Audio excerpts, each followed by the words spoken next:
Welcome to HDPP Live on a Wednesday night to the UK and around the world with photos, memories and friends. This is HDPP Live. How are you this evening?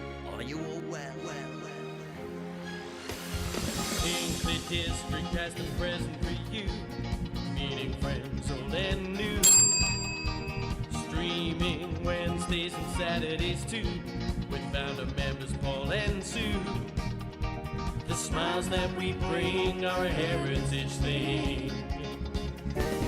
HDPP,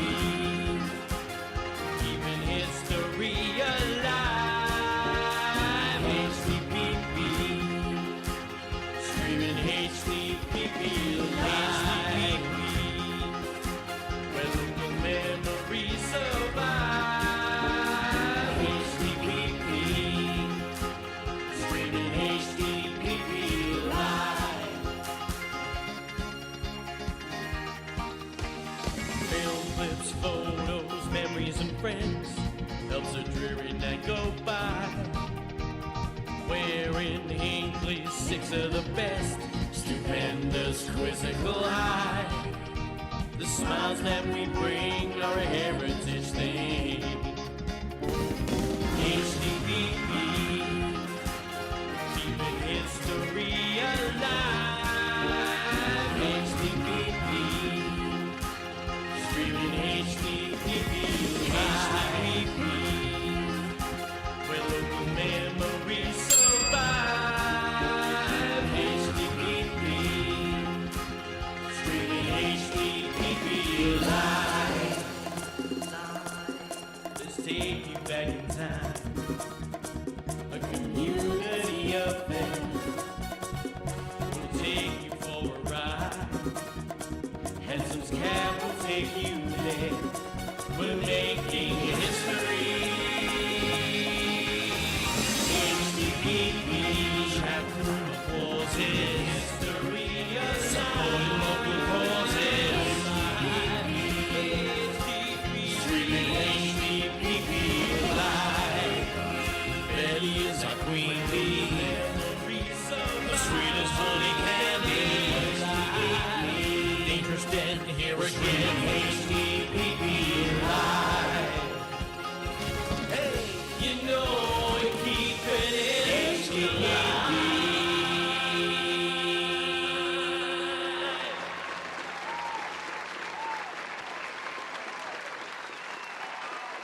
Oh, good evening, and all next week here we are once again. Welcome. Yes, I think they're all worth another clap, don't you? Hello.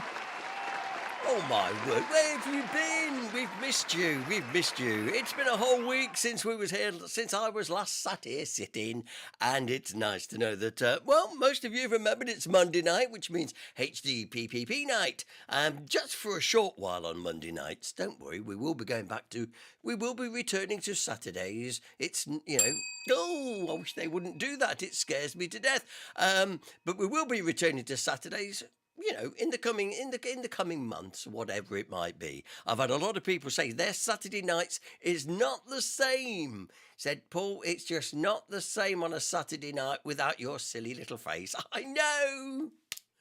Absolutely. So we will return to a Saturday night in the not too distant future. But for the minute, we're staying on Mondays because we've got a few busy dates to come up and whatnot. Anyway, oh, my word. Good evening to all in the chat room. You can hear the likes coming in. If you want to ring that bell, like that, then do it. I love it. Got Mrs. G doing something anyway. It's lovely that you've joined us tonight, and as you can already see in the old chat room, Daniel Coburn, but Ian Roberts got in first. Daniel Coburn straight in behind. David Blower got straight in there. He's been waiting for a 3-1 all day. Steve Gardner's here. Railway talk. Steve Gardner's here. Hi, Grandad. And Queen Bee said it's Monday, Paul. I know we're not going to get the music change for this short bit, I can tell you. Meanwhile, Mrs. Poldark is here as well, and Also, Albert Knowles is here. Hi, Albert. Know you enjoy the programme. Wishing everybody a good evening as well. Kevin Beasley, all the way from Babage tonight. It's okay. Carol won't be here tonight. She's at a crafting thing. Oh, well. Also tonight, Dangerous Den, of course, he's here again. And wishing everybody a good evening. And all the way from Lincolnshire, it's of course, Anna and Jeff. Anna and Jeff, it was lovely to see you on Saturday. A couple of drinks and, a little bit of a laugh. Absolutely great. Always enjoy it when we can we catch up with old friends? I love it. You can't beat it. You really, really can't. Who else? Oh, yes, Alan Crop. The Crops are in. Yes. I ought to have a little fanfare for the Crofts. He said, this Monday, Malarkey, takes a bit of getting used to, but we're here. Well, what I'll do, Alan, Marie, I'll wait till you got used to it, then we'll go back to Saturday. And then goes another like. If you want to ring my bell, missus, just give us a like. Like every time we do a broadcast, it really helps us. And John Denny is here. He said, and COVID-free at last. Well, all that time you've had to be at home doing that book, so I know how much you've made use of that time. David Blow asking for another hello, saying, in case I was too quick the first time. Ah. I'll give you a train out of section now. Also, Kathy's here as well. Kath, where you been? Yes, thank you. Ring my bell, missus. Absolutely. So, Kath, because we missed her. I don't know. We don't know. We thought you fell out with us, Kath, actually. And Jane Brown's here. Hello, little Jane. And Tim as well. We had a good chat with your Tim the other day down in the Mead. That was good. Hello to Kay Norton as well, and Kath and everybody. Hello.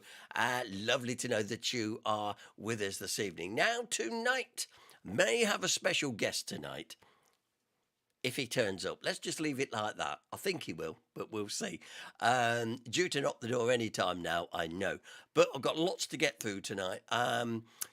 Well, I don't really know where to start. Firstly, we want to do another prize draw, but we could do with some prizes, please, ladies and gentlemen, boys and girls, mums and dads. If you've got anything you think would make a nice prize for our prize draw, because the way it's going to be almost like a summer prize draw. Then please get them to us. Dangerous Den sent us some stuff the other day. Thank you, Dangerous Den. That was most useful. Thank you very much. So if you've got anything you think would make, that makes a nice raffle prize draw. If you would be kind enough to think about it, then we can help raise more funds for local good causes.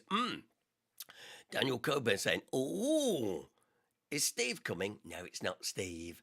No, his wife doesn't let him out this late at night, mate. But it's somebody else who I know very, very well, and he's promised to call in tonight, so it'll be the first time I'll have somebody else sitting behind me, yeah. We've had to about knock the room down to get all the extra space in. Anyway, so I've asked you about the raffle and any prizes you may have, reminding you to like, subscribe, because when you subscribe, by hitting that little bell down there, then you get notification the second we go live on YouTube. Okay, now then, lots going on, as always.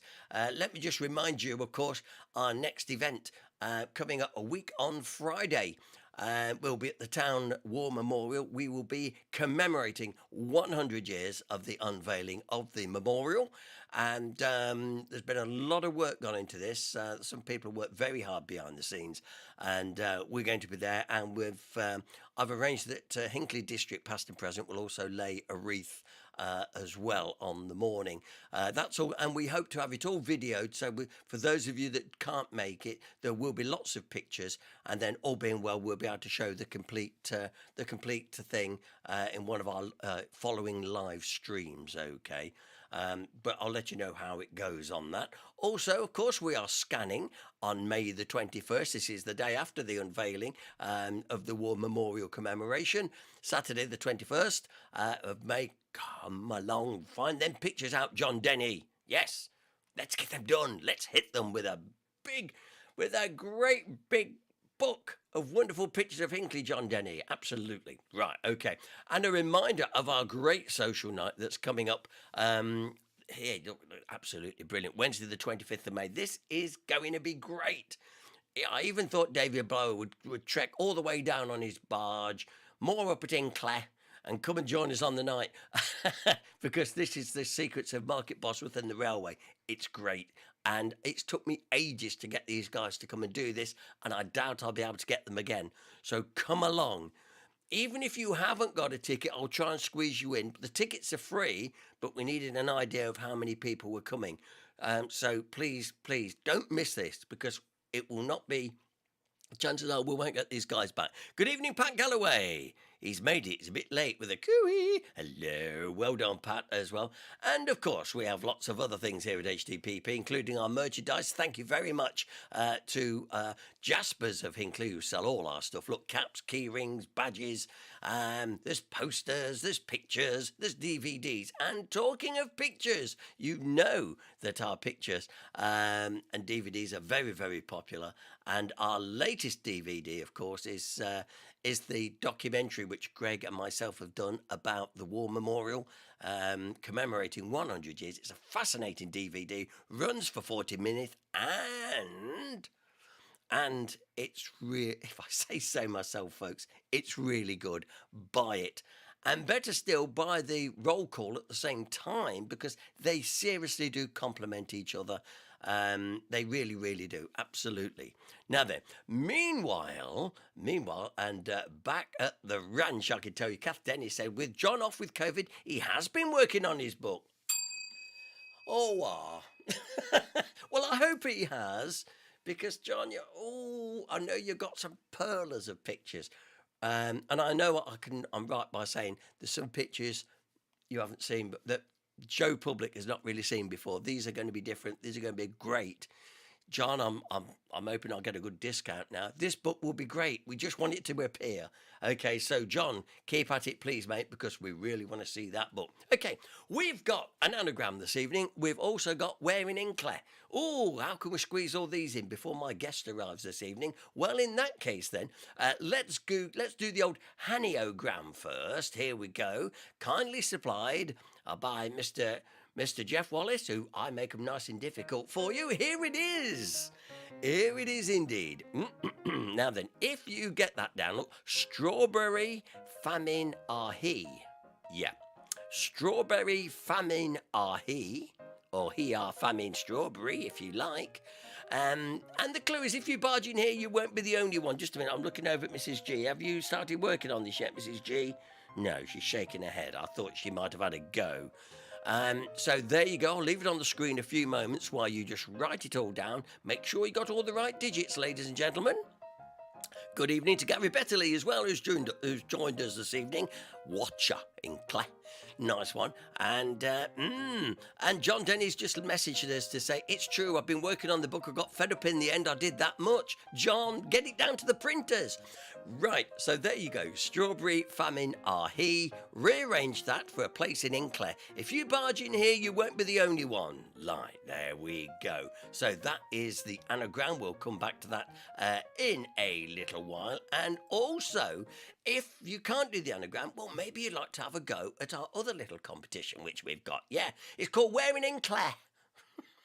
Absolutely, it's Where in Hinckley. I've got a big long list there, as long as next week. I've got to make sure I click on the right one. There's the right. And so, if you can't do the anagram, how about a bit of Where in Hinckley? Where? Oh, Missy! Oh, Mrs. She just does it like that. There we go. Where in Hinckley? Is that a green embankment? A long, tall window? Where could that be? If you think you know, keep it to yourself. Remember, keep it to yourself. And when we ask for the answers at the end of the programme, you can put your answer in. So that's our Where in Hinckley this evening. I know where it is because I took it, you understand. And yeah, and soon we'll be returning to the air with Jeff Wallace. We'll have some Where in Hinckleys from the air as well. And Pat Galloway, oh, that's an easy Where in Hinckley. Absolutely. Well, keep it to yourself, mate. You might be the only one that gets it. Who knows? So keep it there. Okay, then. So with this great big long list of stuff I've got to keep pressing to make sure I press on the right button, I'm going to crack on now. Because sadly, you may have seen yesterday that sadly we lost one of our fellow historians to the time, Mr. Michael Roberts. Michael was a lovely man. and I met him 1 or 2 times. In fact, he gave me quite a lot of stuff to be working with on Hinckley District, past and present.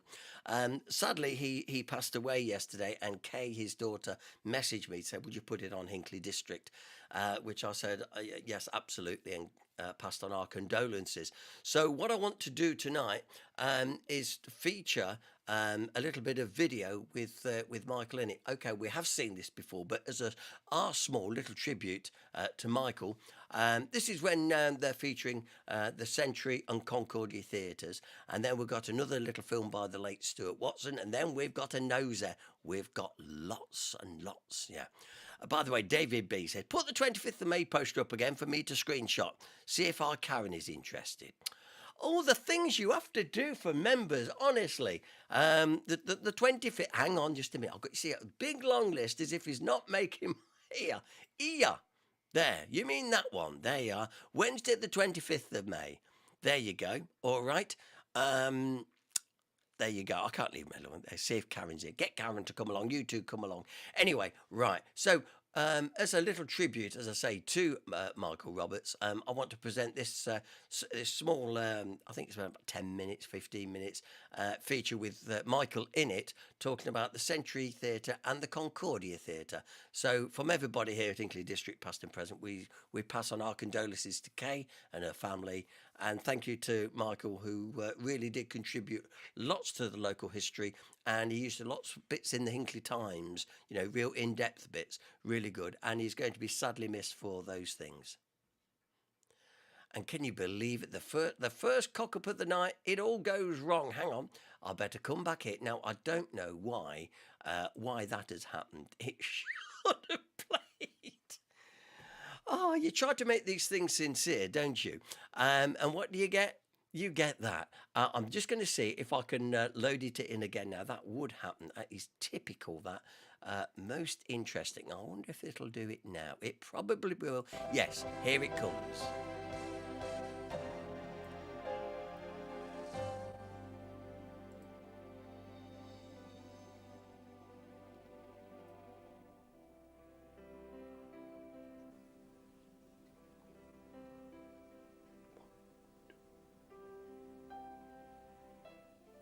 Most towns, similar to Hinckley, have at least one distinguishing feature of which they are proud and makes it a town of interest, and Hinckley is no exception. Its pleasing street markets, chartered in 1322, attracting many visitors, and its strong industrial fame of the 19th and 20th centuries have now been reformed to give us the unique feature with the Concordia Theatre, a Hinckley citizens' home of entertainment, which provides a continuous programme of events covering a wide range and variety of productions, from light entertainment, opera, drama, pantomime and dance, and the necessary accompanying restaurant and bar facilities. Of course, there has always been the connection with drama, etc. in the schools of the district, together with their own assembly halls, and additionally the local churches and chapels and community groups. The combination of all these various societies of entertainment and cultural education have given to the town a richness of activities for the locals to either participate or be entertained. In many books and writings there are references relating to theatrical performances in the area from as early as the 1300s, mostly from travelling repertory groups to strolling music hall shows. And one of the earliest physical pieces of evidence is in the churchyard, with this tombstone which has inscribed, "Here lieth interred the body of William Burton, comedian, who departed this life May the 2nd, 1774, in the 42nd year of his age, a member of one of the travelling groups." He no doubt performed in the new theatre, a wooden building which was situated behind these two houses in the borough, passing up through Blake's Yard, now the site of the United Reformed Church. In this same theatre, August the 27th, 1800, saw the production of Richard III, also performed by a travelling repertory company.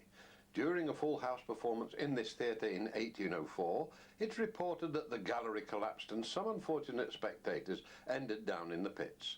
Fortunately, no serious injuries were recorded, but a similar structural collapse occurred again in 1835. Many venues are reported where travelling companies performed, amongst which are sites opposite to the Sweet Pea on Coventry Road, and also the small building to the rear of this establishment was used by both professionals and amateur groups late in the 19th century and early on into the 20th century. And Michael Roberts, an acknowledged local historian, refers with some brief details. That is correct, yes. In the early years of the 20th century, these touring companies, and one of them was called Sammy Rayner's, and that one played on the Old Orchard. It was set up, it was a travelling theatre, on the Old Orchard in front of the Fox Yard. And then there was another one, or another two, Balmore's and Thomas's and Harris's. And they played on the site on which today the new Plough Inn is situated in Leicester Road. Amateur companies were also staging ambitious performances in 1923.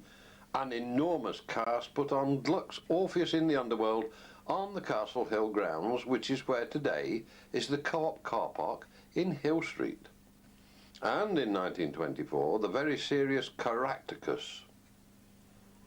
Percy Powell, a local schoolmaster and keen amateur musician, was the normal musical director of the day.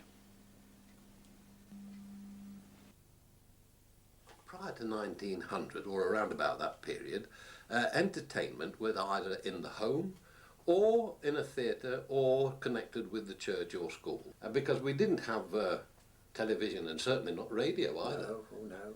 So when were the first things in Hinckley then that came about? As far as the cinema is concerned, it was actually on the 4th of July 1910. Was the opening of what was called the Electric Picture Palace. Now this was St George's Hall in the marketplace. It was Hinckley's introduction to moving pictures on a commercial scale. 7 days later in the Hinckley Times there appeared a notice which said, in consequence of the plant not being powerful enough, the proprietors have decided on a new installation plant and will reopen at the earliest opportunity. And there was no electrical power supply in Hinckley at that time. In fact, electricity didn't come to Hinckley until 1912. Ah. But anyway, a few days later, on the 18th of July, the Electric Picture Palace did reopen. Now, on the 5th of April 1913, bearing in mind electricity was now in the town, Hinckley's purpose-built, and they called it initially Kinema Theatre, opened. It was said to be a magnificent, luxurious, furnished house of amusement and the last word in cinematography. It would seat 600 people. There would be an entrance to the tea room from the borough. And the first film shown there was Betrayed to the Turks, and it was on the 7th of April 1913. Now, the Kinema Theatre was renamed the Hinckley Theatre because after the first few films had been shown, the population of Hinckley didn't seem to be too keen, strangely enough, on the cinema. And it was a little time into the future before they really got a taste for the theatre, for the cinema. And so the proprietors had to change their original purpose, and they brought in touring repertory companies and touring musical companies. Oh, lovely. And then the theatre became known to the people of Hinckley as the Borough Theatre, purely because it was in the borough. But by 1914, Hinckley people had really then got a taste for the cinema. And the proprietors of the Hinckley Theatre, now having renamed it the Hinckley Theatre and Cinema, now decided that the town could accommodate a further cinema. And they took a lease on a building in New Buildings. That road was originally called Grimm's Lane. And this building had originally been the Drill Hall. When they took the lease, they renamed it the Palladium. And this opened on the 16th of September 1920 with a very famous silent film, Lillian Gish in Broken Blossoms. But of course, was a lot of live performances went on as well, mixed in with the cinema. Oh, there was. To a large extent, extent they would have been touring companies that came into the town, and many of them would be tented touring companies. For instance, one did set up occasionally on where we know the bus station is today, and that was owned by an actual lady, that one did. And then there was also another very famous one called Liverses, which was the father of the famous screen actors Roger and Jack. Probably Roger was more famous than Jack. And when they were in town, Roger and Jack, they both went to St Mary's School in Station Road. These fascinating adverts from the Hinckley Times illustrate the regular use of the drill hall for many and varied amateur performances. The blood-curdling drama, Freezing a Mother-in-Law, was performed by this group who travelled all the way from Ashby. Not an easy journey in 1913, and the Hinckley Amateur Panto was going then. Gilbert and Sullivan, still as popular today in the 21st century, had started to register its mark in musical comedy, with many local names appearing which became well known. Along with 6 single-reel silent films, this special engagement of McClave's, a refined comedian. February of 1928, the Hinckley Times and Guardian, as it was then called, the local weekly paper, printed plans of a new cinema and theatre for Hinckley. This would be on the corner of Lancaster Road and Rugby Road. And the new theatre was going to be called The Regent. And this did actually open on the 11th of March 1929. With a live show on the stage called Ambrose Applejohn's Adventures. I don't know what it was about, but I wish I'd seen it because I rather like the title. But it was put on by one of the Hinckley amateur groups, and all the proceeds went to the local Hinckley Cottage Hospital, as it was then known as. But the first films to be shown there were on the Wednesday of that week, on the 14th of March, and this first film was The Student Prince, starring Norma Shearer. It was the silent version because she hadn't yet arrived, not Norma in England. Shearer in a silent Oh version? yes, she made silent films before. Most of us think of her as a sound actress, but she was appearing in silent films. Yes, yeah. Yes, so during 1935, the cinema was closed, the cinema in the borough, for major alterations because they built a brand new auditorium on the Trinity Lane side. And the original theatre now became the foyer for the new theatre. In 1936, the building was sold to the Oscar Deutsch organisation and became known then as the Hinckley Odeon. They say that Odeon actually stood for Oscar Deutsch Entertains Our Nation. Wonderful. Well, it is. Whether it's true or not, I don't know, but it certainly fits in quite nicely. It does indeed.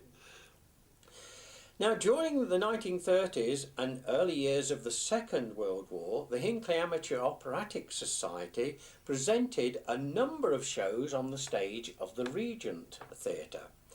The stage was quite large. It measured 60 feet by 30 feet, and there are a number of good dressing rooms at the rear of the stage. Now 65 years on, Joyce Norris re-enters the present-day Regent Theatre and reminisces of those years gone by. Joyce, can you hear this music? I certainly can. And what does it come from? No, none yet. No, Nanette. And you took the leading role in this, Yes, didn't you? I did. You Yes. were Nanette. I was Nanette. This yes. must bring back some very happy Yes. memories Yes, for it you. does. Yes. You did quite a few other shows in this hall as well, Yes. didn't you? Yes. What else? Good night, Vienna. Oh, And I can't think of the other. never mind. It's a long It's been time. a long time It's been a ago. long time ago, isn't it? Test my memory. Yes. It's beautiful music. It is. Do you remember in the finale when you took your bow? Let's see how you did it. I don't remember.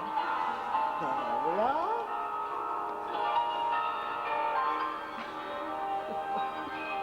And this cinema was the Danilo, and it opened on Monday the 26th of July 1937.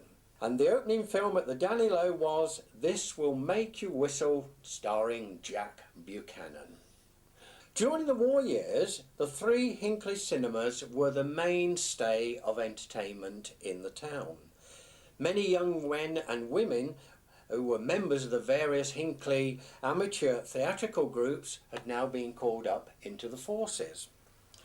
That is not to say that live performance did not take place in the town, because I remember many performances being put on by Monica Mason and her Sunbeams. What a wonderful name to remember. It is, isn't it? Yes. Yeah.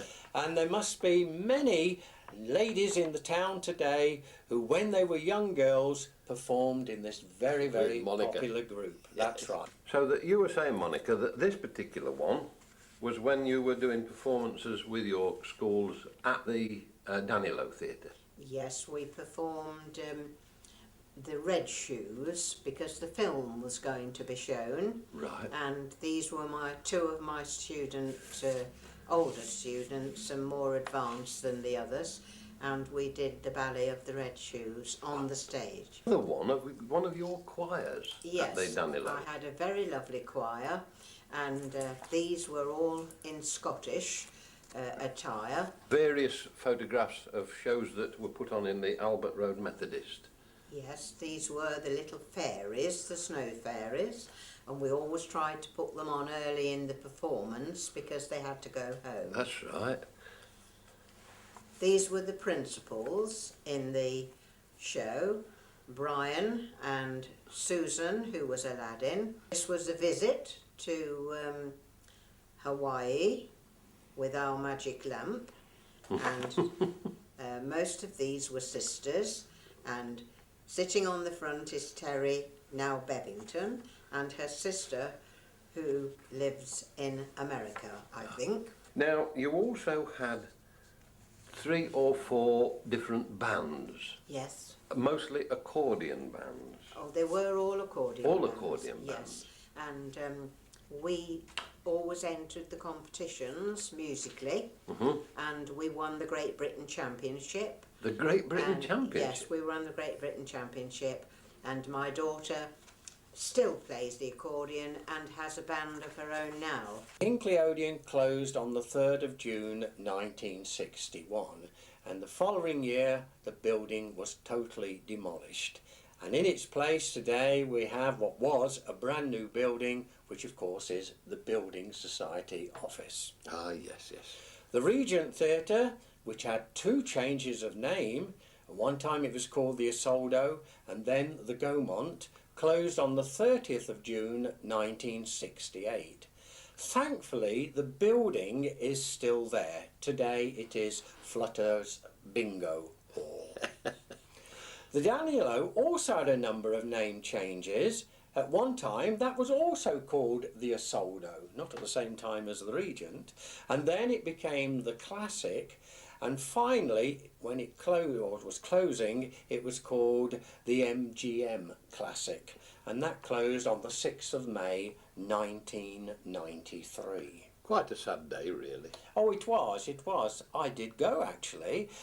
It was then a 3-cinema building. They converted it into 3 cinemas, and the cinema I sat in on the last night was packed.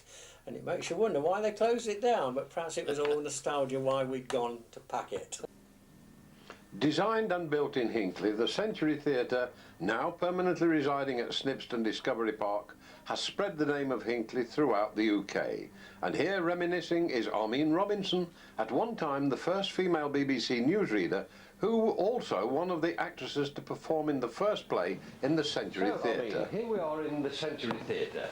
I believe that you got all the story from the days of the travelling company, the Adelphi, arriving in Hinckley in 1945, met up with John Ridley.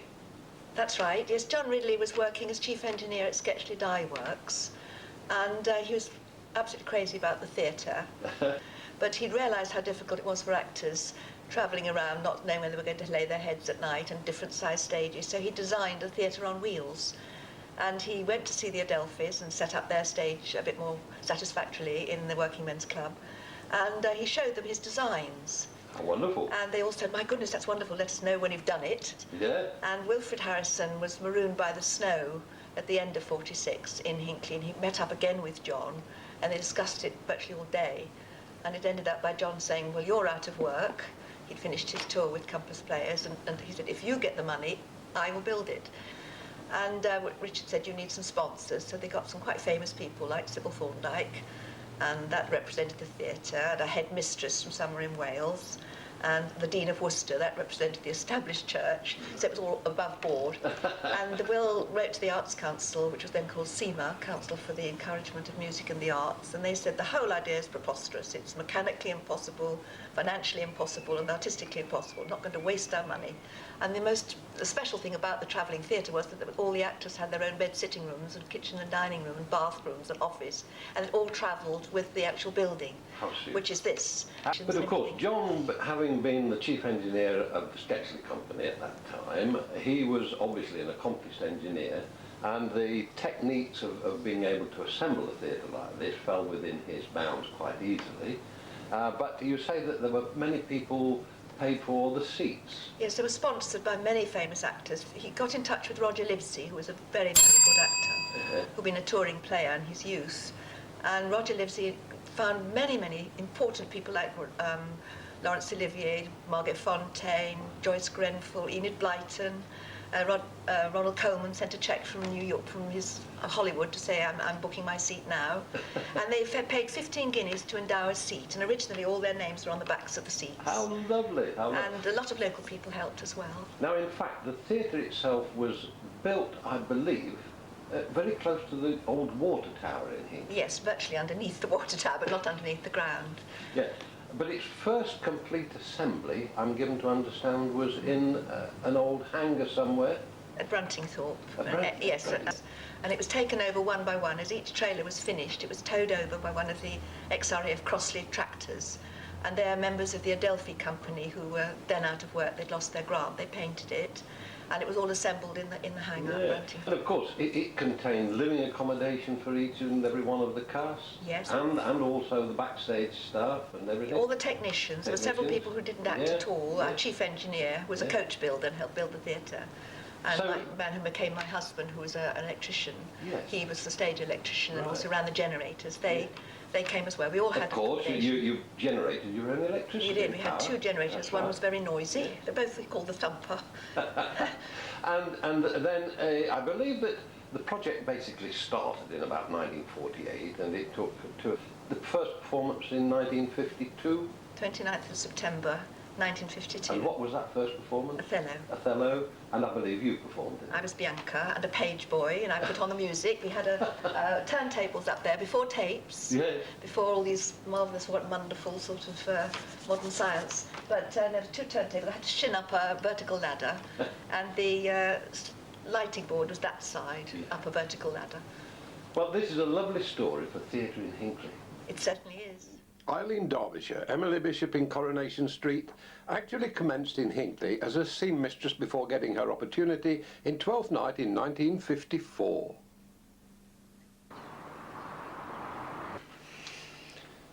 It has become well established, and having opened in 1972, is now in its 31st year and is continuing to stride forward, not only with its team of managers, but also with its vast team of unpaid and unsung voluntary workers who are regularly supporting and freely working, mostly in the background, to keep this venture going. The general public are obviously aware of the front of house staff being on show at all times, selling programmes, ice creams in the interval, drinks in the bar, showing patrons to their seats and generally ensuring satisfaction to a pleasant evening. The army of unseen workers, mostly retired, spend Wednesday mornings putting in their physical efforts, utilising the skills they have developed during their working life, helping to maintain the complex up to its highest standard. Having commenced as a single building, during the early years, the opportunity to buy the adjacent premises to the rear became possible, and this gave the chance to provide substantial workshops for scenery preparation and also rehearsal rooms and coffee bar.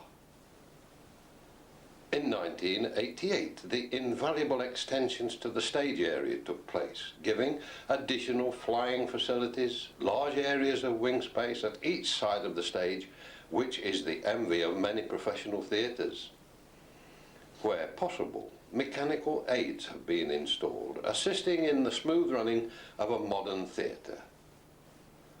The constant need to update with modern computer technology for lighting and sound has been installed when feasible.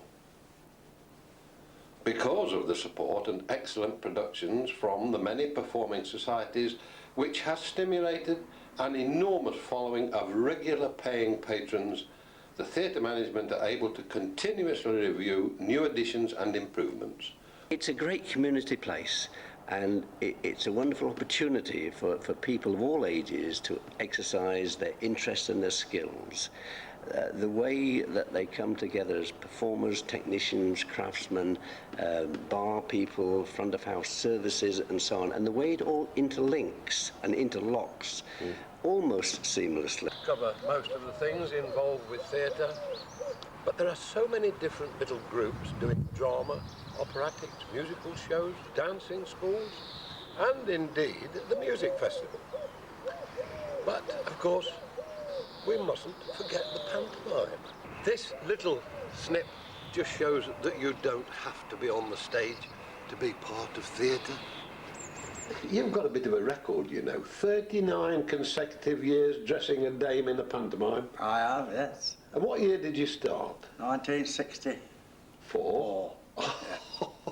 And then in 1974, of course... Came to this theatre, yes. Down into the concourse. That's right, yes. And you've never missed a show? No. And I believe that you made one appearance. I did, yes. I come up through the trapdoor onto the stage when Roy Johnson was Dame, just to frighten him, put him off, you know. Oh, he wasn't expecting you? Oh, no, because I was his dresser, you see. And this other chap used to come up, but this particular night, they sent me up. Well, that done him. Yes. And all you do is dress the Dress dame? the dame. Well, one or two girls and all, if they're in distress. Yeah.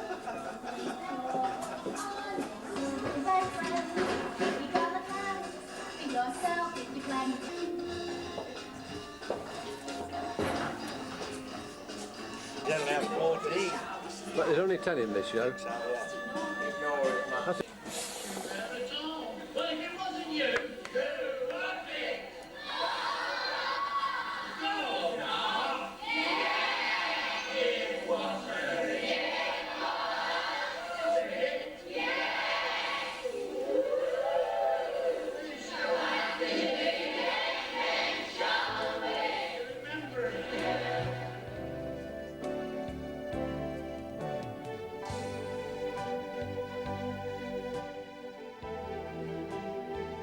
So that was our tribute tonight to the late Michael Roberts. That's why we were showing that particular clip before. We've done it before, but somebody that's done so much for Hinckley history, we felt tonight would be a good way to express our grateful thanks to Michael, and say we extend our condolences to Kay and her family. Now, my special guest has arrived, so if I don't say anything else but just bring it straight in, as you can see... now then. Apparently I've got to answer some questions. Yeah, I've come from Ofcom, the regulation body. Yeah. Just checking you're authorised to make people happy. Well, I'm trying to. It might be construed as a bit of a crime here. And have you been what we doing get this away for with? more than 10 years? Not quite yet. Okay. And are you affiliated with any other media broadcasting He's reading that off. company? He's reading. I'll forget it. I can't be bothered. Ladies and gentlemen, my very good friend Kenny Haig is here. Thank you. He's popped in just very quickly because he's come to do something else, but he just wanted to come and say hello. Now this makes a change. This is fantastic. I've never seen the other. I've seen you that side, but I've never seen this side. Ah, you see. It's really good. Well, when I heard that you were going to be swinging by, I had to quickly get the second camera out. I switched my phone off, and you've even got drinks, whiskey. I can't. Oh, I know. Look at that. Really nice, that. Very good. But normally it's me coming in to talk to you on FOSS 107 Yes. on a Saturday morning. Yep. So, what can I ask you? So, what have you been up to today?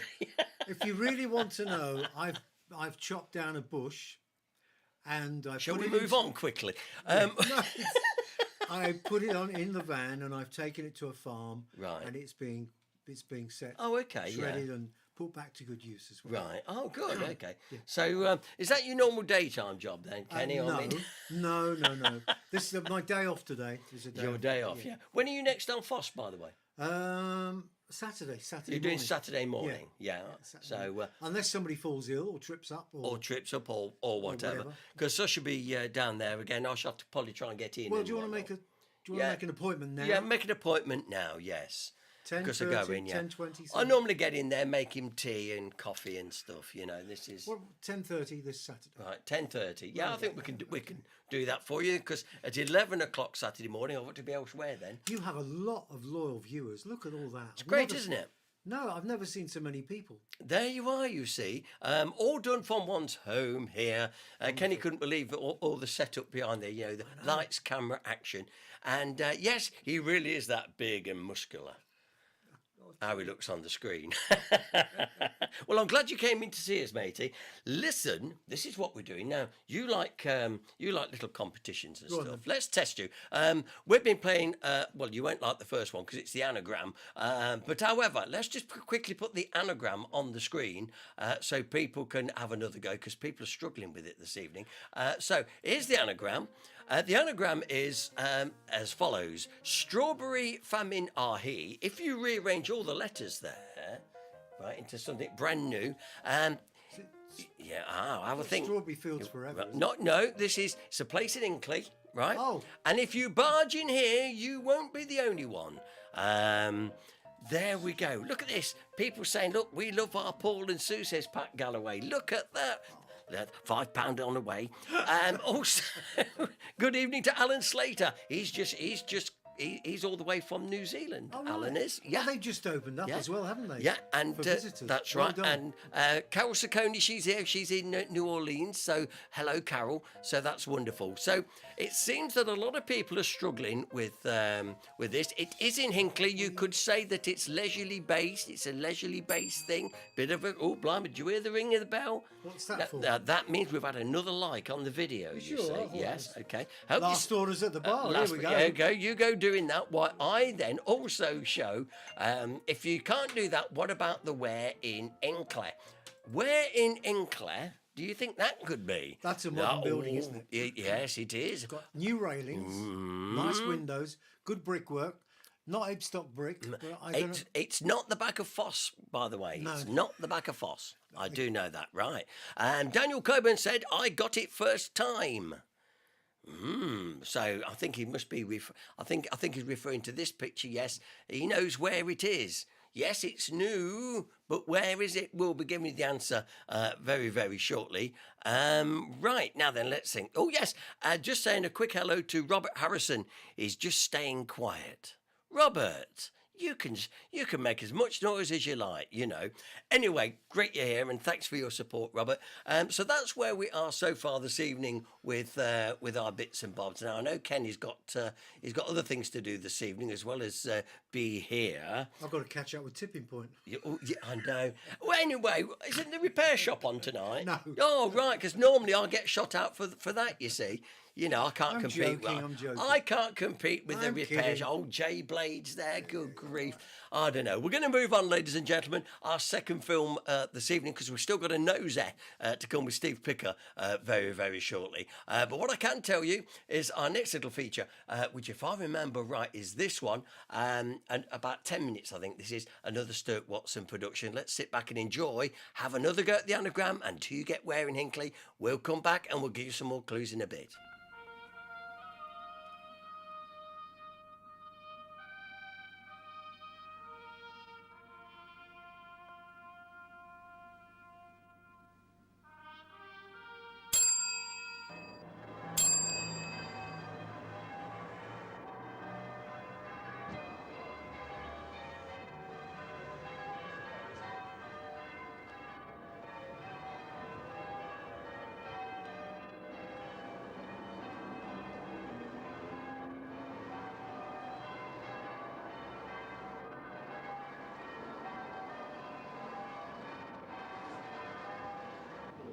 Good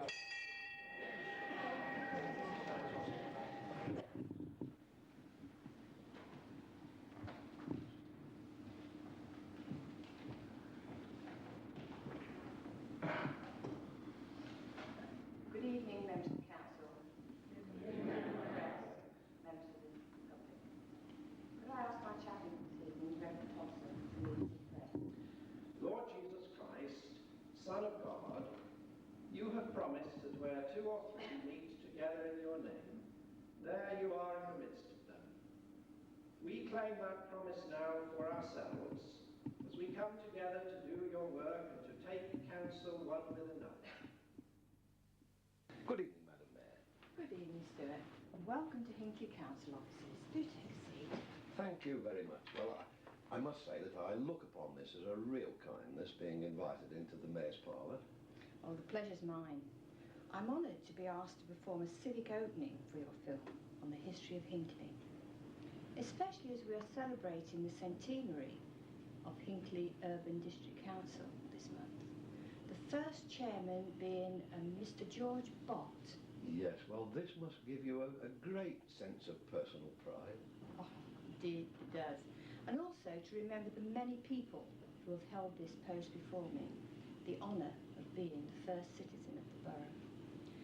In 1974, Hinckley Urban District joined with Bosworth Rural District to become Hinckley and Bosworth Borough. But these buildings were opened in 1967 by Lord Fisher of Lambeth, who was Archbishop of Canterbury, crowned our Queen. And incidentally, he was born and lived just over my back wall in the village of Higham on the Hill in our borough. Well, that really is almost rubbing shoulders with the nobility. But of course, we witness the civic dignity of today with the opening of your council meeting, just. Yes, full councils do have a formal format, but which we do try to carry on throughout the whole meeting. We don't always succeed. We do occasionally have to deviate a little, especially if there are very contentious issues to be debated. Yes. Well, not always has civic dignity been of the same magnitude. If I may quote to you from some writings by H.F. Warren.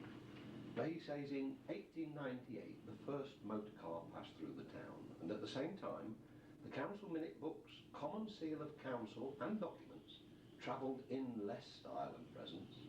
Their journey from the council offices over Ted Lord's boot shop in Castle Street to council meetings in Albert Road School was accomplished by means of Leeson, the road foreman of the day, pushing them in his dirty old van covered over with a sack.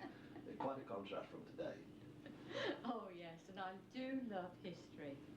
But in these modern times we do try to make progress, but with dignity. And we use other methods of transport now, not the wheelbarrow. But as a borough, we have a much larger area to administer, with an increase in duties and supervisory activities, all of which I am sure is going to give you a challenge to portray. But we all wish you a great success and look forward to seeing the finished result. Well, thank you very much, Madam Mayor. It's fine. Hinckley has had its fair share of haunted houses, and it is said that this derelict property, which stood in Castle Street, had a woman's face appear in the window as you passed by. In 1924 it was demolished to make way for the Hinckley Urban District gas offices. But today, the faces emerging from here are wearing a look of excited anticipation for their future holidays. And so we commence with Hinckley and District, past and present. You don't look very ghostly to me, and I'm quite sure you're with us today. Can you tell us a little bit about how you think Hinckley began? Origins certainly go back to, well, pre-Roman times, back before the Iron Age. But after the Roman period, there was a great forest that covered this area, Leicester Forest. Yeah. And to that forest, in Saxon times, there came someone with the name Hinker.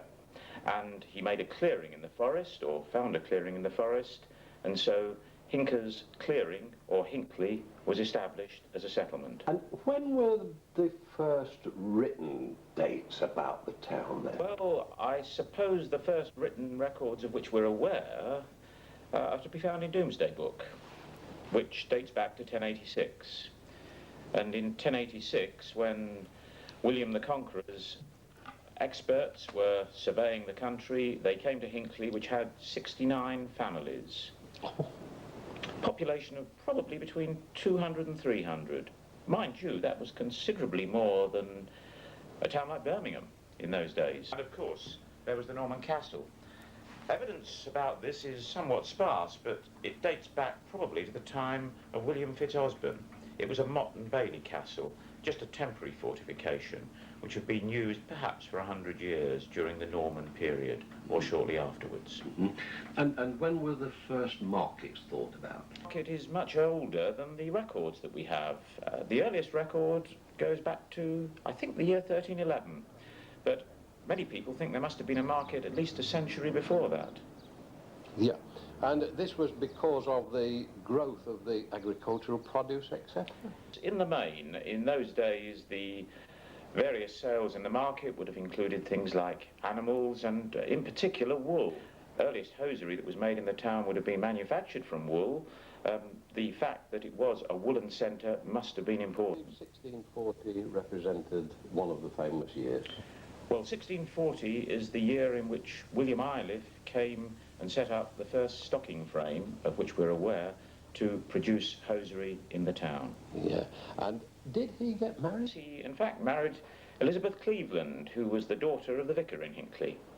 Ah, that means then that he must have been the sister of John Cleveland. The famous Cavalier poet, or I say famous, I think few people in Hinckley actually realise the origin of the name of the John Cleveland College today. It's really named after, certainly, John Cleveland the poet, who was a pupil at the old grammar school in the 17th century. Was there any fighting in the Civil War in Hinckley itself? Certainly there was. In 1644, there was a battle in the marketplace. The origin of that particular conflict was the fact that a number of parliamentarians were held prisoner in the church by Cavaliers, and an effort was made by other parliamentarians or roundheads to seek their release. There have been some important changes to lead to the town moving from its position as an agricultural centre to its importance as a hosiery town. I suspect the most important thing was probably the enclosure movement. The enclosures in Hinckley took place from 1759 to 1761, and although they'd have needed more agricultural workers at the time, following that, the number of people employed in farms declined, and I suspect, therefore, the local population decided they could make a rather better living from the hosiery industry. A little prior to that, of course, we had a rather famous gentleman come to live in the town. Well, indeed, Mr. Atkins, he came to the town in 1722. One thing, I suppose, that commemorates the year he came to the town is the great meeting chapel, the Unitarian chapel, which was where the Atkins family worshipped for at least 2 centuries. And what about some of the other famous people in the town that have been commemorated? Oh, there are, I suppose, a whole series of famous Hinkleyans. George Canning, who became Prime Minister in 1727, he came to the town. He didn't have a very high opinion of it when he came. He stayed just off the marketplace in the Bull's Head, and he said he was in the vilest inn, in the nastiest town, in the dirtiest county that imagination could conceive. Later, though, he moved to Burbage, and he found that tolerable. Yeah, of course. And there was Joseph Hansom, who built his famous cab on Regent Street in 1835, or at least he had a craftsman build it to his design. There was Charlotte Brame, the famous novelist, and she wrote her novels in the building that in fact is just behind us, beyond the window today. And there was Dr. Cheshire, probably England's first orthopaedic surgeon. And Nat Langham, a prize fighter in the 19th century. and also Mr. Lees, who was Queen Victoria's favourite medium, putting her in touch, he claimed, with Prince Albert, the dear departed Prince Albert, on at least 5 separate occasions. Was the town always as prosperous as it is today? Well, in the 1840s, it was a town that certainly had diminished into extreme poverty. One visitor to the town said that he didn't think there was a town in England worse off than this. And in fact, just in front of where we are talking at the moment, there's the remains of an alley where Mr. Eales, the pawnbroker, had people call to see him on a Monday and a Tuesday. Usually he had about 700 people call on the first 2 days in the week, and the women would take the shoes off their feet to gain tuppence for a loaf of bread. So it was certainly a town in the depths of poverty. And this was really exemplified in the Hungry 40s, and I believe 1860, the cotton. Well, certainly in the 1850s, the circumstances of the town improved. In fact, the population that had fallen in the 1840s began to rise again in the 1850s, but then the coming of the American Civil War cut off cotton supplies to the new factories that were now producing hosiery. Until the mid-1850s, all the hosiery had been produced on hand-operated frames, but from the mid-1850s, steam power was used, and the factories were just taking off into, I suppose, self-sustained growth when the cut of cotton supplies caused them great difficulties, and indeed many closed down. Yeah. I believe that the big strike of 1891 more or less settled a lot of problems. Well, certainly there have been deteriorating labour relations in the hosiery industry through the period of the 1870s and 1880s, but the 1891 settlement appears to have brought about a period, certainly up until the First World War and after, when prosperity was enjoyed by both the owners of the hosiery factories and their workers. All of that prosperity and the developments that took place has been faithfully recorded in the Hinckley Times, which began publication in 1889. A wonderful newspaper. Well, a short stroll from the office on Castle Street, passing along the upper reaches of Church Walk, leads us through onto the Argent's Mead, a portion of the town often missed by many visitors.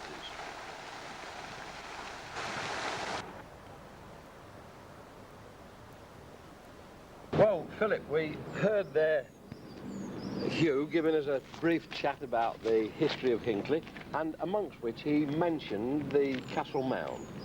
Yes, Stuart, the castle is the oldest visible structure surviving in the town today, but it's rather an enigma. We're not sure exactly when it was built, who built it, or why it was built. Local tradition says that it was built about 1068, when the Normans came to overawe the Saxon settlement of Hinckley down in Bond Street, in the borough area of the town. But it's not mentioned in Doomsday of 1086. We believe now that it was built around about 1150, possibly during the Civil War period between King Stephen and Queen Matilda.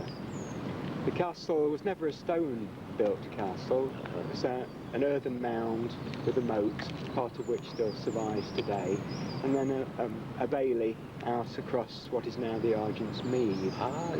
And with wooden structures on the mound where we're standing at the moment. So it never was a stone-built castle? There's no evidence to show that there was a stone-built castle here. No, it changed rather in the 18th century. Around about 1760, a lot of the soil was removed from the castle mound to fill in potholes in the roads leading into the town, to make them a bit more safe for travellers. And then in 1770, Hurst, a hosier and High Sheriff of Leicestershire, built Castle Hill House on the site where the co-op is now, behind the War Memorial behind us. And the mound and the moat formed part of his ornamental gardens. Yeah. Well, of course, there are so many more interesting old parts of the town, such as the yards and jippies. Do we know how they were created? It's possible that they're survivors of the footpaths leading between the plots of land owned by the settlers in perhaps the original Saxon settlement of Hinckley. And as buildings in the town centre developed, many of these footpaths remained and now form the yards and alleyways crisscrossing the town centre. So I think it's probably about time now that we went and had a look round these That's a good jitties. idea, Stuart. Yeah, Let's do that. let's go then, shall we? Yeah. As we enter Hill Street from the Castle Mound, you see opposite the factory of Abiticon Limited, built before 1887. This elegant buff brick factory has unusual Gothic windows picked out in white brick. It still has its majestic chimney in the south wall, which lines the jitty known as the Narrows, leading through to Queen's Road. The acute angle seen here at the south end conforms to the building plot adjacent to the Narrows, a common feature in Hinckley. Quite a landmark is Castle Tavern in Upper Castle Street. Across from this is Cross Keys Yard.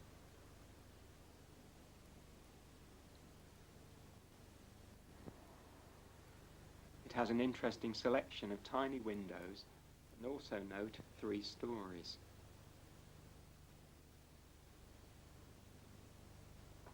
Three doors down, at the side of Nigel's Hairdressers, the former Crown and Anchor pub, is Crown and Anchor Yard. Like most of the jitties, it's still used regularly to pass through to Wood Street, which incidentally was where Thomas Paine built the first hosiery factory in the town to use steam power in 1855. How long has Castle Street been pedestrianised? This was in 1975, and also a lot of rebuilding has taken place since, including Crown Court, which is built on the site of the former Crown Inn. Lovely old Sunday school tree. Let's join them, Philip, and help beat the drum, shall we? It could be fun, Stuart. Now here is one of the oldest remaining buildings in Castle Street. I'm pleased to say it's still in use and quite well preserved.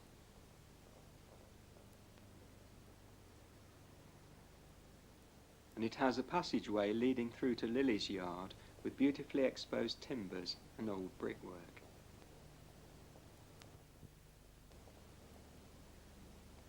As you can see, the yard is so well preserved you wouldn't think it was so old.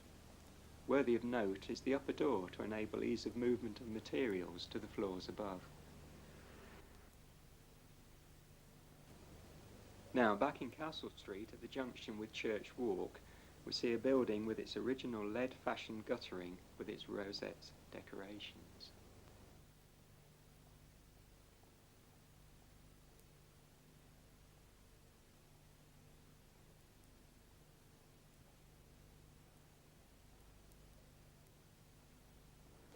There appears to be no known name for this yard, but it's obviously of a good age for it. Yes, but unfortunately not in very good shape.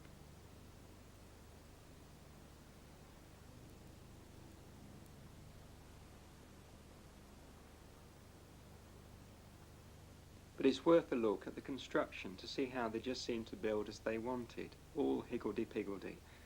Look at the small windows tucked in here and there, and note there's a splendid piece of ridge decoration.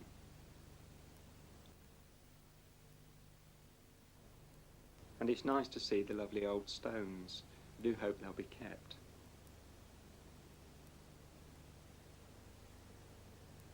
This yard is wonderful to stand in and look steadily round at the forest of roofs and chimney stacks and lovely mellowed coloured brickwork.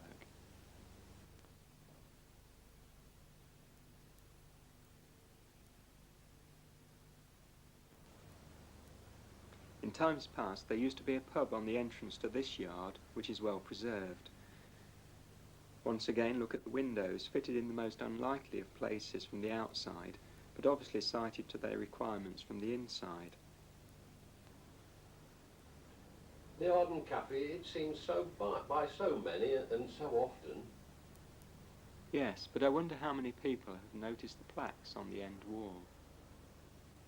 These cover 3 distinct centuries, representing 3 different stages of building development and alterations. but of course all very modern in comparison to the castle. And it's amazing just what we have got around the town, isn't it great, eh? I'm glad to be able to show that one again. We're having a good night tonight, actually. Kenny's gone now.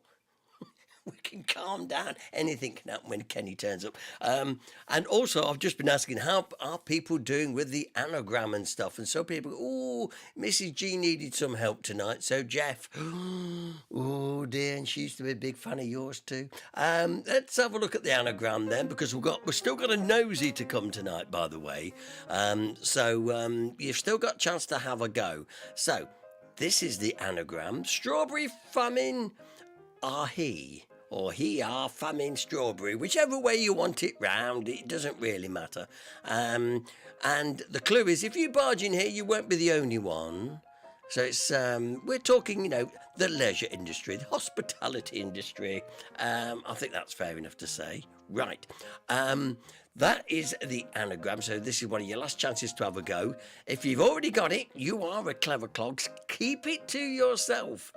And wait till, as I say, wait till we ask you for the answers at the end of the programme. Now then, also playing tonight, yes, it's also our where in Hinckley indeed. And the where in Hinckley, wait a minute, I can't find it, here it is. There's the where in Hinckley, and quite easy, I think, really. A lot of people getting it anyway. If you've been out of town for a long time, you probably wouldn't know this, to be fair. But once again, if you know where it is, keep it to yourself. And wait till the end of the programme when I'll be asking you all to submit your answers. That is our where in Hinckley this evening. Now then, back in the chat room. Oh, look, people. Yes, there was quite a bit of fun going on. They all say, what happens to Sue? Well, you've got to understand, Mrs. G, her appearance fee costs the group quite a lot of money. And she doesn't appear lightly either. No, I have to go through her agent, who then phones her up to ask her. I can't ask her straight across the table because she don't talk to me when the programme's on. Her agent phones and says, you know, how are you fixed to do the prize draw on such and such a date? And then she'll say, well, how long will it be? You know, what will I be expected to say anything and all stuff? Because she charges by the word as well. You see, well, that really does bump it up. That really does bump it up as well. Anyway, but lots of kind comments there in the chat room, yes. Ian Walker said, she's worth it. Because you're worth it and all that. And as I say, lots of people are dangerous then or getting a campaign up. Well, I don't know. Well, you'll have to contact Mrs. G direct and petition her. Yes, that's all I can say. Right, okay, listen. Dennis says, of course she's worth it. Okay, all right. I'll probably end up spending half of the fundraiser's money to make her appear next time. Just a minute. Isn't that right, Mrs. G? See? She won't say a blooming word. Gents, by the way, if you get nagged by your wife, does she nag at you? Does she go, yang, yang, yang, yang, yang, yang? If you got one of those, I'm lucky I haven't. I got the quieter model. But if you've got one of those, from a radio broadcast, I tell you, all you got to do is put a live mic in front of them. Works every time. Every time. Now, you can't even get away from Sue because that is considered as performing. So she won't wave. She won't wave, no. Anyway, but she will sometimes ding a bell. That's about as much as I can get. And that's costing me £5 a blooming ding. So that's what you call a right ding-dong. However, it's time for a nosy. Oh my, we're having fun tonight, aren't we? Yes. You've got big earphones. Look at that, you've got big earphones on. Yes, I know, exactly, mate. Let's go and have a nosy with our Steve. Now, Steve hasn't posted a brand new nosy this week. He's got a very special one. And I know, I can't tell you what it is, but I do know what it is. His next nosy's really excited and it's going to be good. Daniel Coburn, you'll like it. I guarantee it for you. But I can't say no more because I am sworn to secrecy and all the rest of it. You know, it's up there, you know, with keeping Mrs. G content, you know, and what have you. So let's go off for a nosy, shall we? Now, if I press the right one, I think it's I think it's this button. If I press the wrong button now and it has to start on another nosy, you'll know why. So, with no further ado, here he is, your favourite man in ours, the man that can front a group, that can go nosying and all that, the stop starts, and then he can go down culverts and up drain pipes. Yes, here he is, Mr. Nosy himself. And now, ladies and gentlemen, here he is, Mr. Nosy himself, Steve Picker.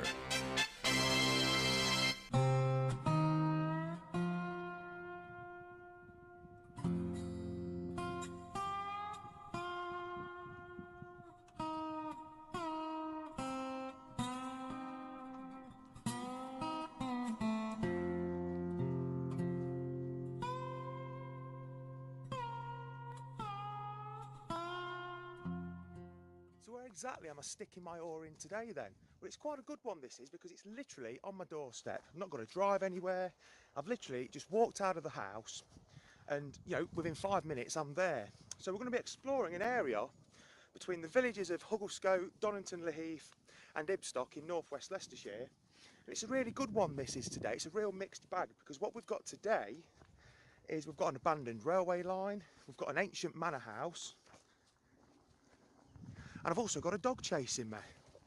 Hello. Hello there. Oh, this isn't my dog. I don't know where it's just come from. You coming on an explore as well? Oh, the fan base is growing really big now. It's gone. Where was I? So yeah, we've got an ancient manor house, 2 beautiful nature reserves, one of those I'm in right now, and I've lost my train of thought because of that beautiful black Labrador.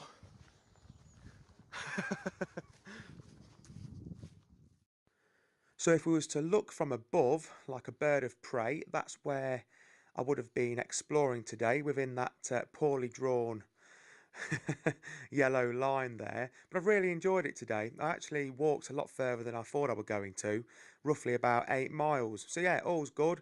It was a beautiful autumnal day and I really enjoyed myself. So this beautiful old building over my left shoulder here is Donington Le Heath Manor House. Now this is actually literally a 5-minute walk from my doorstep. It's absolutely fantastic. This was actually built in the 13th century. It was modernised and probably extended in the 1600s. And it's actually a museum. And I would have absolutely loved to have showed you around here today, but it's all locked up, it's closed. I think it opens more at the weekends these days.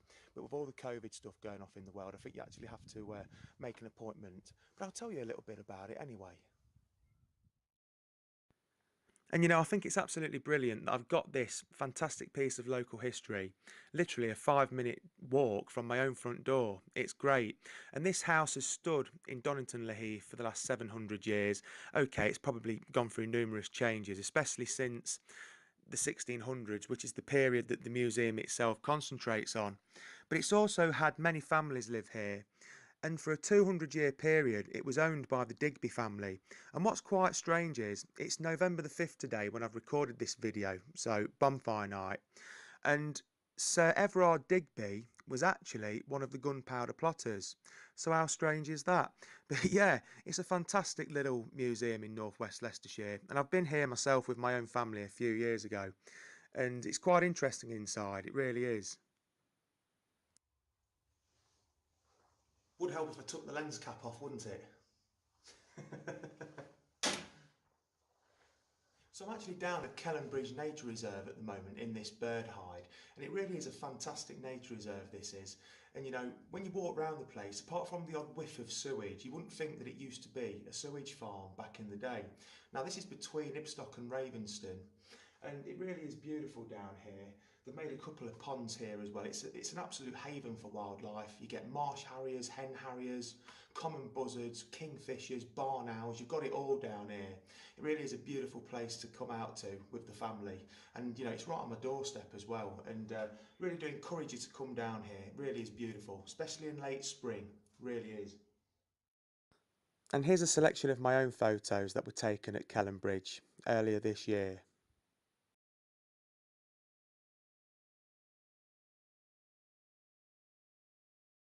So although Kellenbridge predominantly is a nature reserve these days, it still does have a main sewerage system running through the site.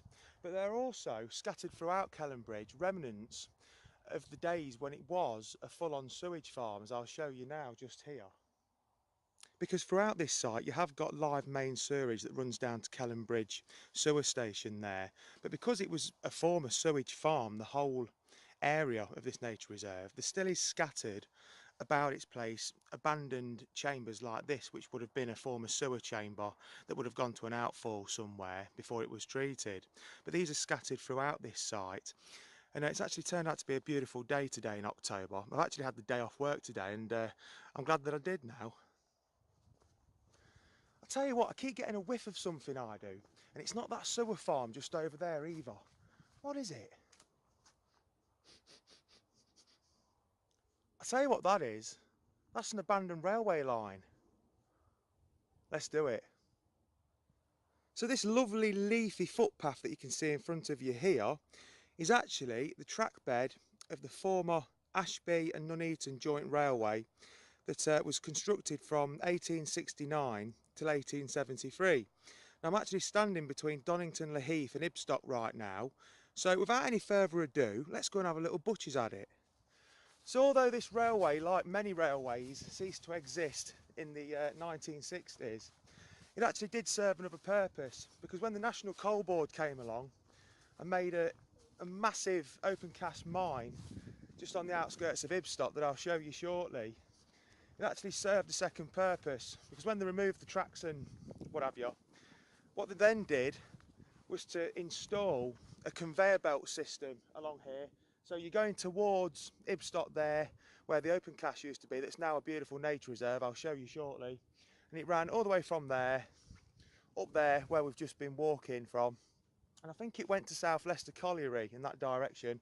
And of course, along here was a conveyor belt with like a bit of a tin roof on top of it that transported coal from the open cast to, I think, South Leicester Colliery. Okay, so here is the conveyor belt constructed on top of the original Ashby and Nuneaton track bed. What you're actually looking at here, this photograph was taken many years ago, and it would have been taken from the bridge that connects Ellisdown to Hugglescote, and to the right of the conveyor belt there is actually the former site of the Hugglescote railway station. Right then, so what you're looking at down here, apart from these two beautiful swans in the shot, is a bridge that used to carry the conveyor belt over this embankment here from the open cast mine at Ibstock, which is now the nature reserve, Sents Valley Park, to South Leicester Colliery. And at some point, I'm pretty sure that the embankment would have carried on straight through here. I'm not sure when they actually cut that out, because all this water is here as a result of man. I don't think it's natural. And as you can see, maybe there was some sort of railway bridge there. I doubt it. Like I say, I think the embankment did go straight through here. And of course, that bridge there that carried the conveyor belt is far too flimsy to take steam locomotives over. But it's fantastic to see down here, and the swans certainly enjoy it anyway. Well, the things I do for this channel. I'm Indiana Jones in it again, and I can, oh, I'm caught, I'm stuck. And I can actually remember, you know, when this former railway line was used as a conveyor belt. I think it was taken up the conveyor belt maybe about 26, 27, 28 years ago now. But yeah, I can still remember it. Oh, these bloody thorns, ow. Right, so just here, you've got the Ibstock to Ravenston road bridge here, where the railway line, and of course later on the conveyor belt passed under. Just over there is Sents Valley Park that we'll take a look at in a minute. But it's all been blocked off now. Last time I came down here, I think it was in the summer, you could still walk through here. And just here, look, this used to be some sort of engine house for the conveyor belt, but it's all been smashed in now. I was hoping to show you today. In fact, some of the actual engine house itself is just here, look. So yeah, what you're looking at there has been ripped out of that structure I've just showed you behind me. And this used to be some sort of control centre, I think, for the conveyor belt. But yeah, like I say, this whole little area here is completely changed since I came down. I think it was in June or July when I came down here. But yeah, although this bridge looks abandoned, it still carries the road above it here. But yeah, taking me a bit by surprise, this has, if I'm honest with you. It's a bit like that bloody Doors song, this is. Break on through to the other side. Crikey, we're nearly there. Not quite. Oh. Sorted. Right, so what you're looking at there is Sence Valley Park. Now, this is actually an extension of Sence Valley Park. This used to be, up until 2 years ago, an agricultural field. But the National Forest have purchased this field in the last 2 years, and they're making it into a wildlife haven that it's open to the public. And right behind where I'm standing is that blocked off road tunnel, well, bridge that I've just been showing you. And the railway line would have shot out from underneath there and would have gone in front of you there and bent off over that way towards Ibstock and Hever. But yeah, there's no trace of any earthworks here from the railway line at this point, not until you get to Ibstock anyway. But we're going to have a butcher's, we're going to have a look. It's turned out to be a beautiful day. So as you head out of the village of Ibstock towards the village of Ravenston, on your left you've got the entrance to Sence Valley Park. Then just after that left turning, you've got another left turning that is a public bridleway that goes between Ibstock and up to Hever Lane at Ravenston there. Now down the bottom of this bridleway is the River Sence. Now I was looking at some old maps the other day and I noticed on the map that there used to be a mill in this vicinity called Ravenston Mill. Now I've just had a look to see if I can trace this old mill. I mean, I've walked around here numerous times, but until I looked at that old map the other day, I did not know that there was a mill in this area. But yeah, absolutely fascinating. But I'd love to know more about this mill, but unfortunately I can't seem to find anything online, which is a shame. So what you're looking at there is the beautiful Sence Valley Forest Park. Now, although it looks beautiful and it is a haven for wildlife, it hasn't always looked like this, because as you'll see in a second, it was once a coal mine. And there you go, an open cast coal mine there. And I can still remember that humongous dragline excavator. It used to fascinate me as a kid when I used to be able to see it from the road on the outskirts of Ibstock there. Do you know what, they're so majestic, swans are, aren't they? I mean, they're that majestic, they'll have your fingers off, won't they? If you offer it to them. And I won't be doing that, will I? No, sir. Right then, so just on the outskirts of Sence Valley Park between Ibstock and Hever villages, I think I've just found the former railway embankment here, literally right on the side of this forest park in between the villages. And of course this is the railway line that carried the Ashby and Nuneaton Joint Railway. And just up there is what remains of the bridge that went over Pisker Lane between Ibstock and Hever. Oh, let's go and have a nosy. We love this brickwork, don't we? Yes, this is definite railway line here. As you can see, you've got this beautiful old brickwork here. That's a bit of a retaining wall. The actual railway is above there. But yeah, you've got a retaining wall here just before it gets to the bridge just over there. But really pleased I found this today. As you know, I love anything with bricks, especially if it's got bushes and stuff growing out of it. Yeah, railway line definitely went through here and across the road. And at this point, as you can see, we've got the main road here and we're high enough at this point for a bridge to take a railway across. So yeah, really happy I found this. It's made me day. And there you have it, some brickwork behind the undergrowth there. And as you can see here, that is part of the bridge that went over this road and headed off down in that direction. Let's go and have a nosy. I'm just like an over-enthusiastic Springer Spaniel I am, on the scent of something. You know, I mean, I'm 3 miles from home. I haven't drove here. I've literally walked out the front door. And it's getting on for 4 o'clock in the evening now. The sun has started setting. It's actually a beautiful day. Really has turned out good, but it's going to be dark by the time I get home. And I've got some fields and what have you to walk across, but never mind. The only problem is, once again, I've not brought my Wellingtons out with me. It's not too bad, but it is boggy in places, so yeah, I'm going to end up with wet feet, and you know, but that's what I'm like. I get on the trail of something and I can't stop. Right, so this is Mill Lane, just down from Station Road in Ibstock. In front of you there, you've got the former station master's house. And in this undergrowth, I'm pretty sure this is where a bridge would have been that carried the Ashby and Nuneaton Joint Railway across the road. And I'm pretty certain that is where it is, because just here, you've got a raised earthwork right next to this industrial unit. And I'm pretty certain, sorry about the traffic sound, I'm pretty certain that that is the railway embankment. I'm pretty sure it wouldn't have crossed just there because you've got those terraced houses and those were built while the railway line was here. So yeah, I'm pretty certain that that is the line of the railway. Right then, so just before we end today's video, whilst I was down here looking for the former Ashby and Nuneaton railway line, I thought I'd tell you a little bit about my family's history as well, because right near the former railway line embankment is this field. Now this field is actually now owned by the National Forest. As you can see, there's new saplings there that have been planted in the last 20 years, something like that. But this field actually used to belong to my family through my dad's side, because just up the hill there is Mill Hill Farm. Now my dad's mother, my grandma Dorothy, actually lived at Mill Hill Farm, and it was her dad, Horace Dunnicliffe, that brought the farm in the 1920s, I think it was. Now Horace Dunnicliffe, I'll show you a photo of him in a minute. It was actually a bit of a character. It was a bit of a loon, by all accounts. I've heard some right stories about him. It was a proper character, do you know what I mean? Proper farmer, get off my land type, as far as I'm aware. Now there's a right of way up there, and apparently it didn't matter whether it was a right of way or not. He'd come out, if he's seen you, it was one of them, he'd shake his stick at you.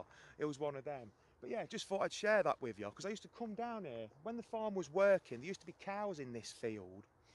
And when my dad used to do a bit of work for his uncle, a bit of ploughing and what have you, I used to come and walk down here and look at the cows and what have you.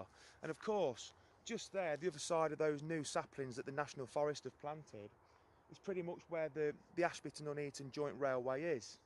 But yeah, I'll show you a few photos. Right, so here is my granddad, Big Horace Dunnicliffe, on his wedding day. He's the one sat down on the chair there. That's his brother beside him. And I say Big Horace Dunnicliffe, he was actually quite a short chap. He's not tall like I am. And in the next photograph, we can see three of his children.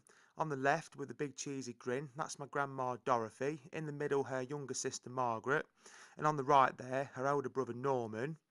And in this photograph, we have two more of her brothers. Alan sitting on the Fergie's bonnet, and a brother Les with his daughter. That was taken in the 1950s. And this is a photograph from the driveway of Mill Hill Farm. Okay, so that concludes our exploration of the area between Donington, Laheath and Ibstock. I hope you've enjoyed it. I have. Usually I would end these videos personally, but because my battery ran out on my camera, I've been unable to do that. Anyway, if you enjoyed this video as much as I have making it, please like and subscribe, and I'll see you at the next one. Take care of yourselves. Bye.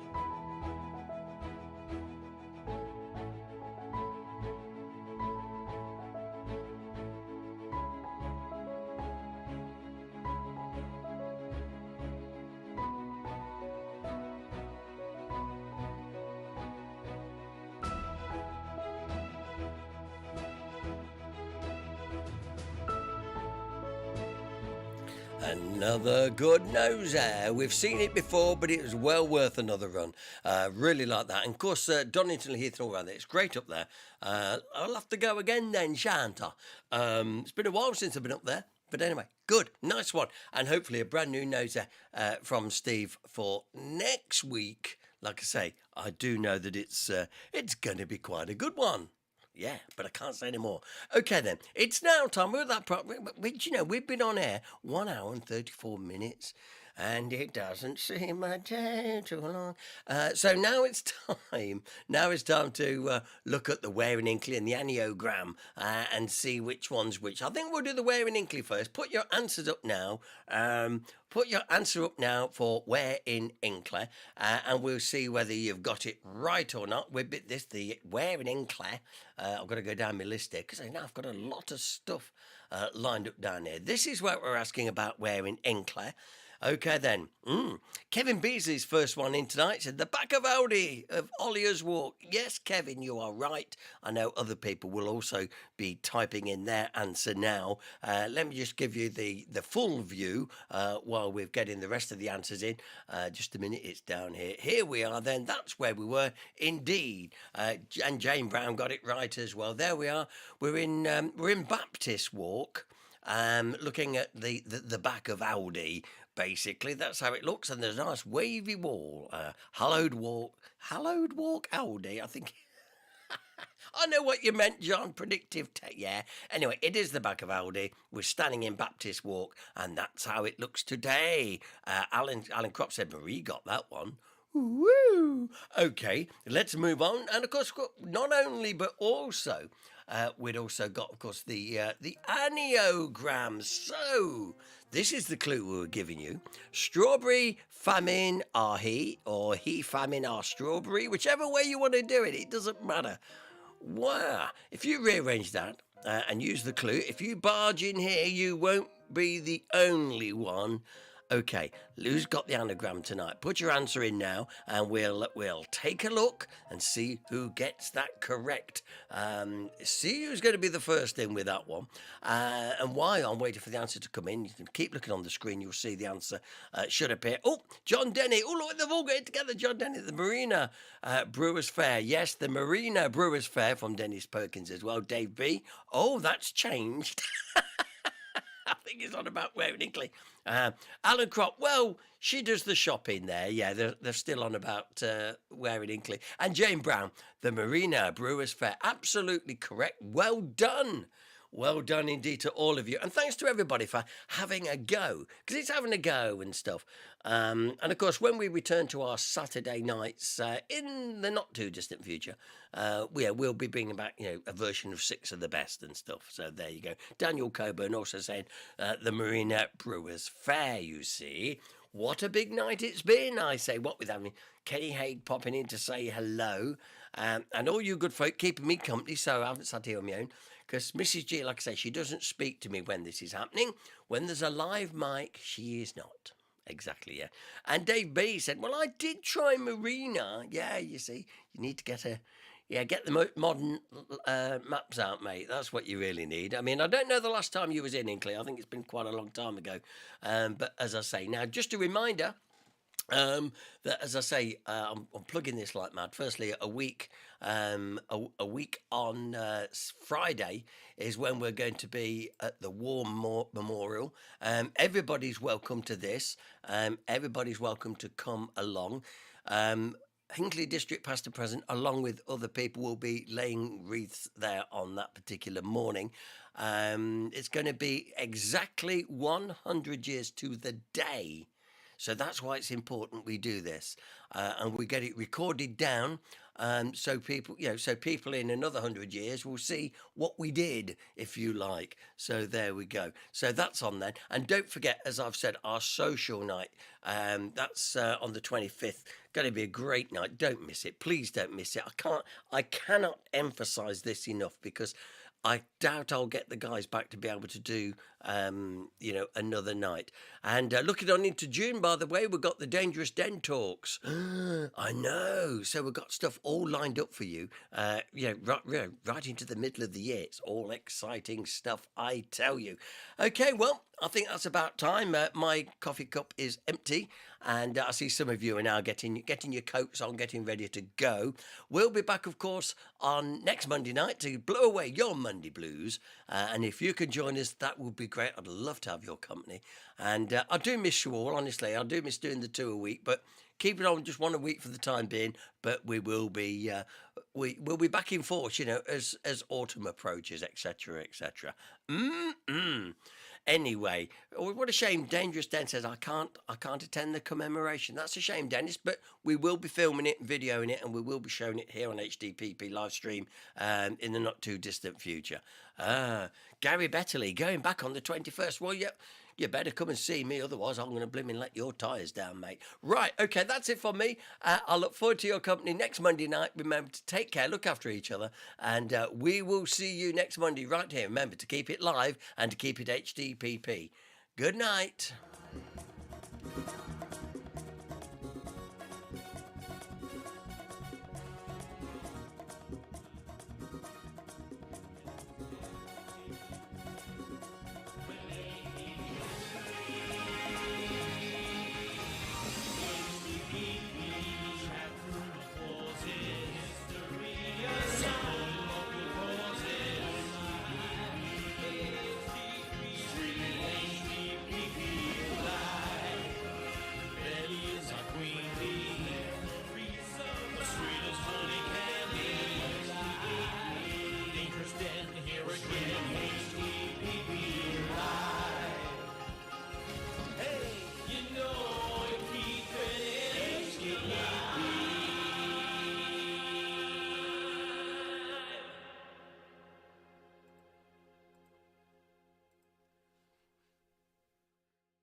Oh, hello.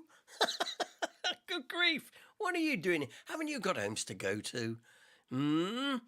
Well, what a night. This is the part of the programme we never talk about because most people by now have stopped the stream and they're finished, if you know what I mean. You know, they don't hang around for this bit. And this is the bit where we try and send you to bed with a bit of chuckle, a little chuckle to yourself. And we do that in the line of sort of corny dad jokes and stuff. And my word, we've got some nice ones for you tonight, even if I say so myself. So if you're ready, that is, we can give it a go. Right.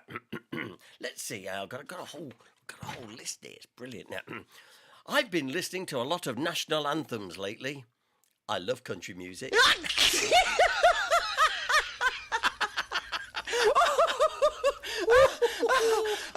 like that one. That's a good. We'll keep that in the all greats. I like that one. I'll never forget the tallest guy at my school. His name was Hugh Mungus.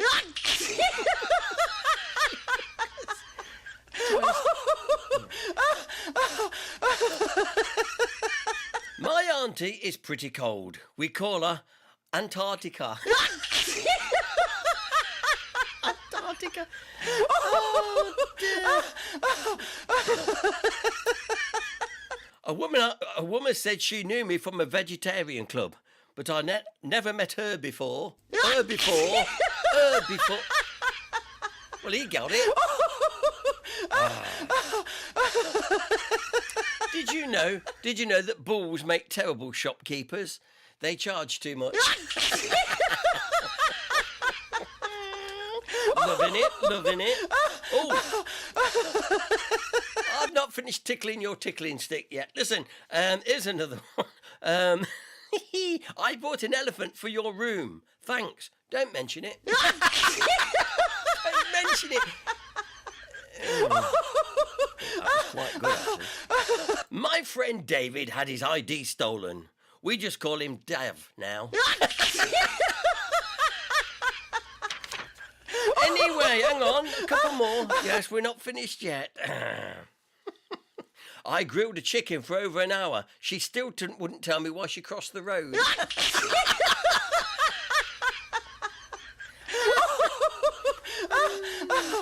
I need a new monsieur. The last one I had rubbed me up the wrong way. Come on, we're nearly there. What do you call two birds stuck together? Velcros. Oh, come on, gardener, get in there.